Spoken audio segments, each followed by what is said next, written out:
ప్రస్తుత నిమ్స్ డైరెక్టర్ తమకు వద్దు అంటూ నిమ్స్ నర్సింగ్ సిబ్బంది ఆందోళనకు దిగారు. నర్సులపై జరుగుతున్న అరాచకాలను వ్యతిరేకిస్తూ విధులు బహిష్కరించారు. 2300 మంది ఉండాల్సిన నర్సులు కేవలం 800 మంది మాత్రమే ఉన్నారని, ఇందులో రెగ్యులర్ గా పనిచేసే 500 మంది నర్సింగ్ స్టాఫ్ పై తీవ్ర ఒత్తిడి పెరుగుతుందని వారు ఆవేదన వ్యక్తం చేశారు. నిమ్స్ లో ఉన్న నర్సింగ్ స్టాఫ్ సమస్యలను డైరెక్టర్ దృష్టికి తీసుకువెళ్లేందుకు ప్రయత్నిస్తే ఆయన తమను కలవడం లేదని, సమస్యలపై మాట్లాడే వారిని టార్గెట్ చేస్తూ మెమోలు ఇస్తున్నారని వారన్నారు.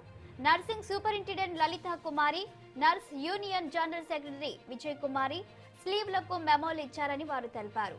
ఎమర్జెన్సీ వార్డు ఖాళీగా ఉంచి బెడ్స్ ఖాళీగా ఉన్నాయని చూపించడానికి పేషెంట్లను జనరల్ వార్డుకు షిఫ్ట్ చేస్తున్నారని నర్సులు ఆరోపించారు.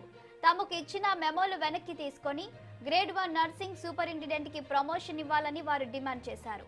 డైరెక్టర్ కి క్లోజ్ గా ఉన్న వారికి ఎలాంటి రూల్స్ వర్తించకుండా ప్రమోషన్లు ఇస్తున్నారు.